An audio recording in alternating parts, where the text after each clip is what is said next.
What a welcome back after a year away. Tony, I guess talk about it, man. I mean, a year off, now you're back. It's time to fight again. Give us just the emotions, what's going through your head right now. This is awesome. I'm just glad to be here. Glad to see you guys, non-pandemic, and just hopefully we can enjoy this weekend really good. Very nice. Obviously, you're constantly training, during the time away. It's not like it was just you were on the sidelines. But I guess, was there a primary focus, a primary goal during that year? Just get back and acclimated to what I really have to do, and that's winning. I can't really bullshit too much. Went back to my old school roots. Said it before, but really kept it on this time. So it was really cool, man. Structured everything out. Certainly you don't want to sit and talk about losses and setbacks, but when you evaluate them, do you look at it as something I did wrong in preparation, something I did wrong in tactics, just the fact that this is the highest level of the sport? I surrounded myself around the wrong kind of mentality. I'm not going to say anything bad about anything, but, leading up to my last fight, I had to kind of think about that when my boxing coaches, they were telling me don't throw a jab, and then everybody's telling me to knock them out. It was kind of confusing going out there. It almost looked like I froze, right? Right. So if you're going to tell me not to throw a jab, and you're going to tell me to knock them out, what's really the point? So has this been like a mindset adjustment more than anything in terms of, the way you enter the cage on Saturday? I had to stop thinking all about the bad shit and just kind of just focus on what's really important, which is just having fun. If I'm not having fun, I'm not going to go out there and have a good time, which is obviously you guys saw that. And I've been in enough positions, bad positions, where I thought that Khabib would actually take a fight. And the pussy's still scared. So nothing to him, you know what I mean? But with Chandler, I wanted this opportunity for a long time. I felt like he cut in line. It's not his fault. That's always on Dana. But, there's only so many times where you could fight for the interim belt as well. But I had to put all that beside me and be able to get back to my roots, which was having fun, smiling, and being able to enjoy this kind of stuff again. Yeah. You've always fought anybody, of course, but is it a little more exciting to fight the guy with Dana White privilege, right? I mean, you nailed it with him. I don't think that shit's very funny. No? You do, maybe. I thought that the moniker was good. I thought it was pretty enjoyable. I don't think it's very funny. So, everybody's looking at it and they're smiling, they're laughing at it, but nobody's saying shit. So, I'm the kid that's up here with Dana Brown privilege, I guess, or whatever the fuck you want to call it. I don't think it's very funny anymore. And neither do you guys. I don't think you guys should think that's very funny. So I'm taking this weekend very fucking seriously. So I'll kick this Dana White boy's ass. Chip on your shoulder then? Is this personal? No, nothing personal against Chandler, but I'm going to be real. I'm tired of the retaliation tactics from the company. Last thing for me then, I guess for you, Tony, what is the meaning of this fight? Is it about proving something to anybody else or getting, what is the meaning of it other than just a fight? Bringing the fans some noise, man. I'm going to be real. I'm an entertainer. I go out there and entertain. So I'm a storyteller, too. So when I go out there, I like to tell that story so that way I can send the message that I got to everybody else in the world. And when they realize that who I speak for and who I am about, I think it hits home with a lot of people. And I think it can radiate with that. And, everything's about growth. So if it's not about growth, I don't want any part of it.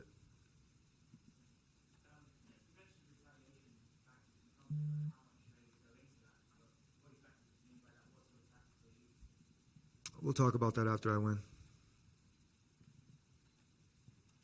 Does that have anything to do with the break? I mean, this has obviously been a very long break for you. Was that purposeful or was that... Oh, you guys are listening now. That's interesting. That's cool. This is why I haven't done any interviews. This is why I just kept my mouth shut for a long time. A lot of fighters have been keeping their mouths shut for a long time. You should ask some of the other fighters that have been fucking treated like shit for a long time, too. So I'm not the only one thinking it or fucking saying it or seeing it. So maybe you should ask them, too. Tony, to your left over here. Dustin Poirier said that he would probably fight the winner between you and Chandler. What do you have to say about that? He's full of shit. I'm going to be real. He said he wanted to fight me many times, and then I gave the opportunity to him, and then somebody gave him more money to be able to fight. The kid's full of shit. Nothing against Poirier or any of the other fighters, but I'm worried about Chandler. We prepared for this guy for UFC 274 for many, many weeks. I brought in some really good, smart people to be able to structure all the stuff and all the talent that I have to be able to go in there and get this victory come Saturday night. So I'm a different animal. Hold on, brother, I'm talking. No, that shit was funny. And off-topic question, what kind of music have you been listening to prepare for this fight? Oh, man. Classic rock more than anything else was pretty cool. You know what I mean? Keep the vibes going. AC/DC Thunderstruck, Peter Gabriel's Sledgehammer. I mean, literally, Toto, which is cool, is always, hold the line. I mean, some video game rap music. I mean, whatever is going to be the thing that's going to get the crowd going. That's pretty much how I feel inside my practice room. But leading up to the fight, I wasn't listening to anything. I was just keeping the beat. I had to bring myself back to the Ultimate Fighter when they took our music away and they took our phones away and they took everything. They stuffed us in a room for a couple of days and they said, "Hey, you guys can't leave this place." Took away all of our privileges. It felt like you were in fucking prison. Never been to prison, but I'm gonna be real. If that was close as it could be, and then you had to find out everything about somebody and have cameras all around them and know every single fucking move that they were gonna do. That's what the Ultimate Fighter's about. They want to know every fucking thing about you. They want to see how you're gonna react during certain situations. But I was handpicked by Dana White, and I won the Ultimate Fighter. I knocked everybody out at 170 pounds. And they've been making me cut weight. They made me feel like I was inadequate going up to 170 again. They made me feel like I could not do that. They made me feel like I had to lose weight over and over. They didn't care about how I feel. They don't care about how I was treating my body or how I was treating my mind. It's kind of fucked up, pretty much. If I wanted to go back a weight class because of my health, do you think they would care? I don't know. Maybe you should ask Dana. When you look at Mike, when you watch him on tape and you look at what Mike Chandler does, why is this a good matchup for you? Oh, man, he likes to go toe-to-toe. He wants to fight in the box. He likes to get hit once in a while. It gets him riled up. He's a good puzzle, man. I'm going to be real, but I think he's looking past me. I mean, I don't talk to myself in the third person at all, and he kind of does, so we got to battle his ego first. Come past that ego, he's going to break. So, I mean, I'm not trying to pump myself up more than I have to because, I already did that during strength and conditioning. My physique is different. My mental's different. My whole mindset is back to where it needs to be. It's a varsity mentality. When you say you think he's looking past you, what makes you say that? Like, what are you seeing?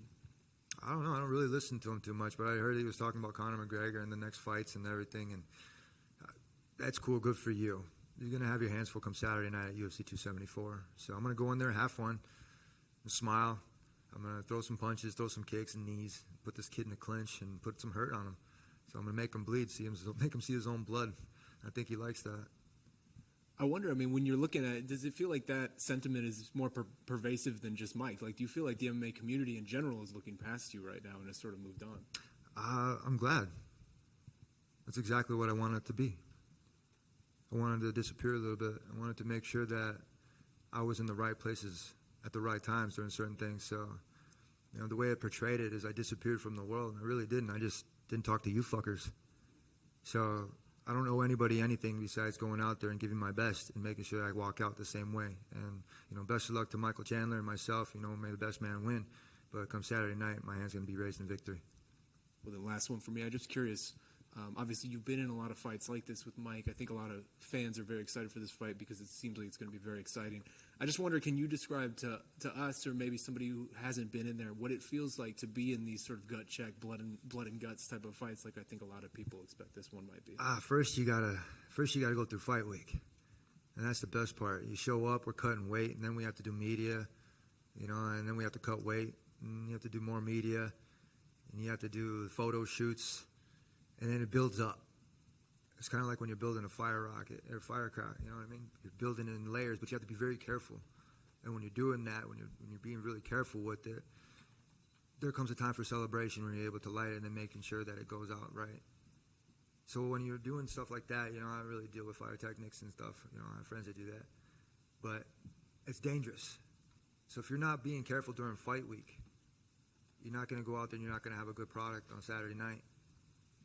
So come Saturday night, everything's going to go well, man. There's a lot of things going on in the world. So if we can bring a little bit of entertainment and a little bit of smiles to everything that's going on in the world, that's pretty cool, man. So if people like bloodshed, which is cool, but as long as nobody's fucking having, too much of it, I guess that's a good thing. You know what I mean? But like I said, come Saturday night, everybody's fortunate that you have warriors going out there and doing their job. I think we're underpaid, personally. I'm going to be real. I'm not going to say it too much. Dana said something the other day, and I put it on. It's on my phone. I think it was MMA Fighting actually reposted it, talking about how boxers are overpaid. I asked Dana to box. He said, "Fuck no." I'm like, "Why?" I wanted to go play. I want to go play baseball. I want to go do other pro sports. I'm an athlete. I grew up playing different different sports at a very high level. We're in a state championship football ring right here. We were 27-1. You know, I come from Grand Valley State University as a wrestler. I want to go do, pro wrestling. You know, I got Brock, Uncle Brock, that's right there watching me. I want to go do all these couple things, but then I have this guy right here acting like a fucking drug dealer telling me I can't go and do this shit. I want to go make more money for my family. You know, I'm watching Embedded, and I see what Bryant T-City, and I see his agent up there, and he's like, oh, and he was funny because he made a joke where he was like, oh, you're making money now. And he talked about his agent, and he's like, where you getting your money?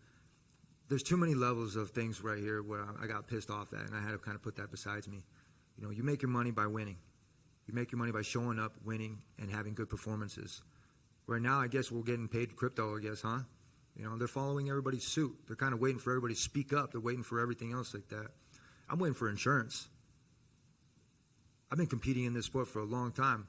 I took a bad fall at Fox. They took my title from me. You know, I don't even have to go into the Miller-Ayala Act, where an agent is not supposed to be competing in the same sport as you. But you guys know what I'm talking about, right? So, I mean, when it comes down to that, and then I'm going to get stripped of my title because I fucking took a bad fall in an accident, I should have sued. But what I did is I felt good for my company. I wanted to be the man. I wanted to make sure that everybody knew that I fucking could do this stuff without anybody else's help. So that's a little bit of a chip on my shoulder, you know what I mean? To kind of keep coming here and smiling and being used to be on a poster and to have that high value. When I saw that UFC didn't think my value was that high, I had increased it in other ways, which was through social media. And through social media, I did it really organic, didn't pay for anything. I went through there and I had fun and showed my plants, and overnight I made 1 million followers. And even overnight again made like another 2. Then I stopped. I stopped caring about it because I was just like, you know what, why am I doing all of this? It's not going to do anything for me. But then I realized I was getting these emails from these people from all over the world saying that I saved their life, that they didn't want to kill themselves, that they found themselves in bad territories, that they didn't. And I'm not the only one. I guarantee you there's a lot of fighters that get these emails. But it's incredible. And so all those guys that are out there watching and listening, and you kind of hear me getting pissed off all the time, it's cool, it's fun, I'm all right, okay, we're going to be okay. You know, it's okay to get mad once in a while, but you have to channel that shit in the right way. When you channel in the right way, good things happen. You win championships. You go out there and you have victories, and then you end up building your fan base. So, yeah. I mean, I just wanted to follow up on that. I mean, do you feel like you're being stifled? Like, it feels like you're almost kind of over it, but maybe conflicted about that? Nah, like I said, I had a nice year and a half to think about everything. It's kind of like being put on restriction a little bit. You know what I mean? Just kind of had time to sit there and just kind of thinking what I wanted to do. And during the time I shouldn't have fought, I was injured. You know, after that Gaethje fight, I broke my toe. I didn't even know I broke my foot. And I was so injured on my legs, I didn't even want to go down. I didn't get knocked down. I kept fighting through that. I thought about Jesus, man, carrying the fucking cross, and that dude would not quit. Every single time that they would beat him down, he would get back up and he would keep moving forward. I was thinking that whole entire time when Charles had my arm out like that, I was like, he didn't tap. And I remember my kid, he had his arm hyperextended. You know, one time I was like, hey, careful, you know. I was like, you don't want to hurt yourself. But he's naturally like that. So when I'm in the fight, I'm thinking about my son. I'm thinking about my arm. I'm like, go ahead, break the fucker. I was like, because I'm going to beat you with it. And in the third fight with Derry Hughes, it was the same way. These were all tests and mental battles that I went through because I wasn't ready to win yet. I wasn't ready to have that championship belt. I wasn't mentally there yet. I redid my house, and I had to build another spot so I could think of things that I wanted to do and accomplish. You know, in high school, there was these guys at All State on the wall, and I was like, I walked through there, and I'm like, man, I want to be one of those guys. Do that, All State, win state, get to college.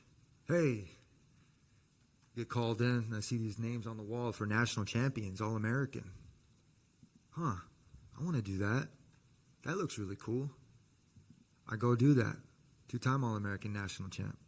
Captain of a 2-time national championship team. And I was like, okay, what's the next step? Go to the UFC. They built a performance institute. They built that. They saw that we needed something like that, which is great. Then they put the things up on the wall that said Hall of Fame. I said I wanted to do that. What did I do? Still not in the Hall of Fame yet, but I'm meriting my credentials, right? I think I'm pretty much in there. So I had to kind of think again. And I was like, I got a belt, an intern belt. And then they wanted me for a fight for another intern belt. I was like, well, I already have one of those. It's kind of selfish for me to not just, have one. I don't want 2 intern belts. I have one. But it was a championship belt because through the stuff it should have went. You know, like I don't have to go back on the Miller Ayala act, but, you know, I will. And then I had to think about it again. I saw the new belt, and I was like, I got treated like shit for a long time. Kind of don't really want it. It was like a Cracker Jacks prize.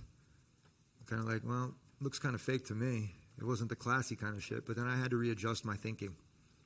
I had to build something so that way I had space on my shelf to be able to put something new. So that's what I have. I have space on my shelf, and I looked at it a couple of days and, you know, walked past it, look at it again, and I look, and I'm like, man, there's empty there. Because I need something to be put there. I was like, it'd be kind of nice to put a belt right there. And I started kind of getting hungry again, kind of figuring it out, you know, putting things together like a puzzle. And it started and it clicked. So I'm a straight shooter now, man, and everything's pretty cool. So this camp, I'm very fortunate to be able to put things together and structure the shit out of myself. In my other interview, I said I had too many main ideas. But it's good to multitask like that, because I can multitask on 3 computers like no problem. But to be able to write a central paper and put one central idea as a main heading and be able to write everything around it, that was the hard part. So I have that now. I put that central that structure towards where I need it to go, and I want that belt. It's kind of cool, and I want to add some rubies to it. So it is my prerogative, and it is my priority to go out there and make sure my hand gets raised on Saturday.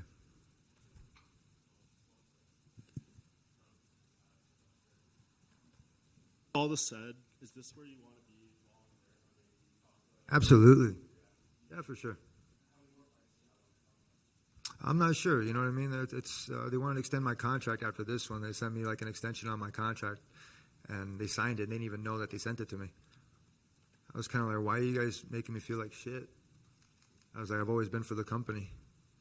You know what I mean? I've always done everything. Let me go back to when I was injured. I took the Oliveira fight short notice. I did that because I was like, you know what, they need somebody. I was like, it's kind of cool. The kid's got a lot of talent. I was like, you know, he deserves a shot. I was like, fuck it. I'm going to go out there. I'm going to do what I got to do. We practiced zero jiu-jitsu. Zero jiu-jitsu. But when Joe Rogan was talking, it looked like I didn't know what the fuck I was doing, yet I was more active on the bottom than Dustin Poirier, and I didn't hear one fucking word talk about how bad his jiu-jitsu was. So I'm going to be real. Like I said, I had to go back and I had to watch my fight films without that commentary. Because people listen, they're like sheep. I'm going to be real with you. Sometimes, I'm going to be real, the commentators are talking to them like they don't know what the fuck they're talking about. And they're making guys like me sound like I'm an idiot, for one, and 2, that I'm out there and I don't know what the fuck I'm doing. So I had to kind of take that, and I'm going to be real, like I said.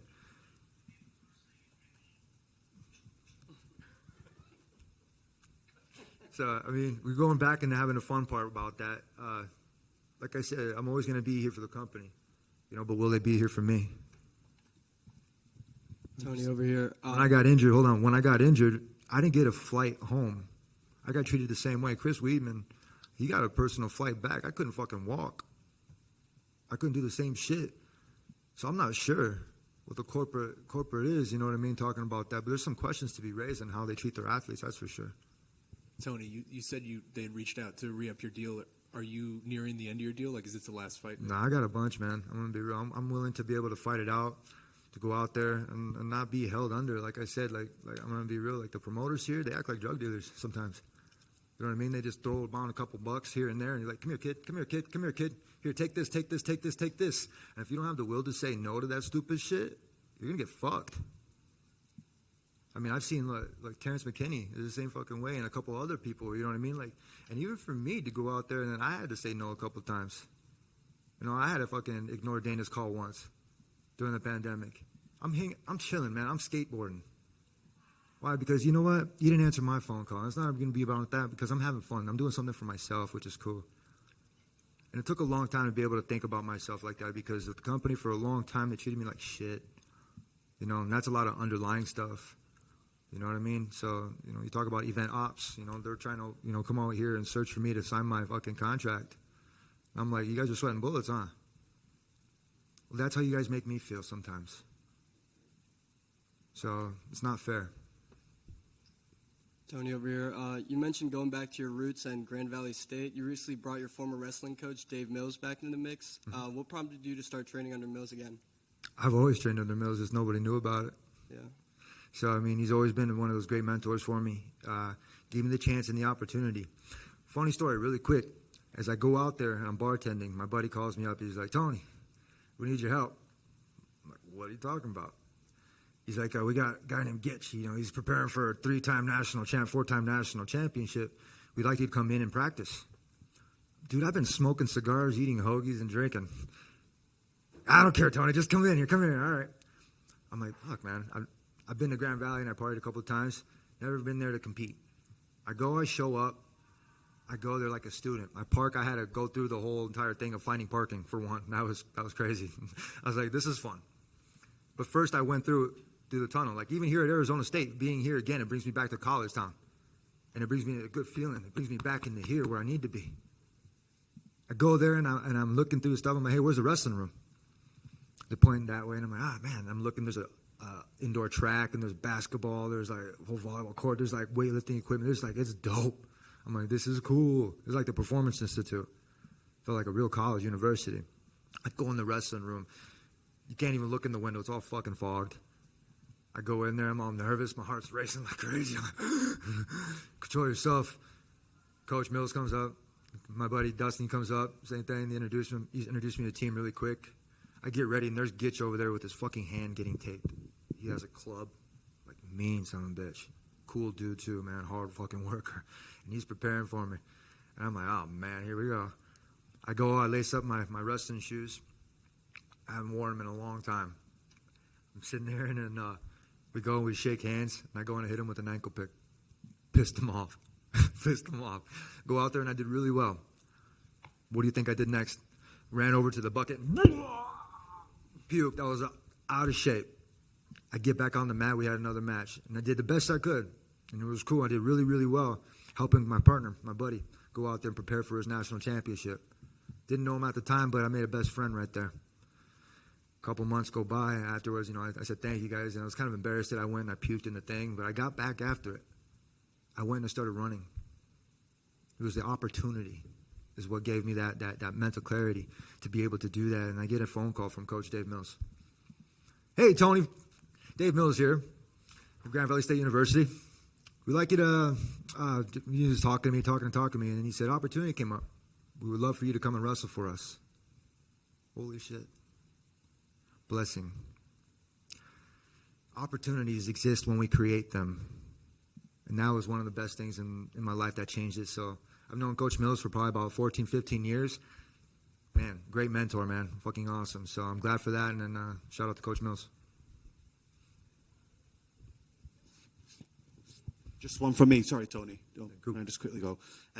Writing a book up here.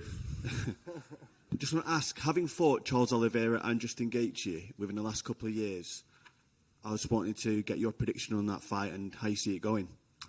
The boys are going to bring it. I think they've gotten better each time, which is cool. They got a great coaching staff, which is excellent. I can't talk about theirs too much because I have a great coaching staff as well. You have to bring in the right people at the right time to be able to do the right things. And sometimes the chemistry doesn't work. Sometimes it does. Over at their camp with Trevor Whitman, they have very good chemistry. They got a solid team. Same thing with Oliveira at Shoot the Box. They have a very solid team. They have a lot of people they can spar with. Very cool. I moved to Orange County with Rain Training Center, and when that disappeared, it kind of left me in the open, and I had to kind of find myself in my own spot. So with them in the regards to where they're fighting, it's not my concern, man. I'm going to be real. I don't give a fuck. So hopefully they go out there and have a good fight and not boring one. So everybody's buying this pay-per-view. So make sure you guys don't stream that shit. We'll find you.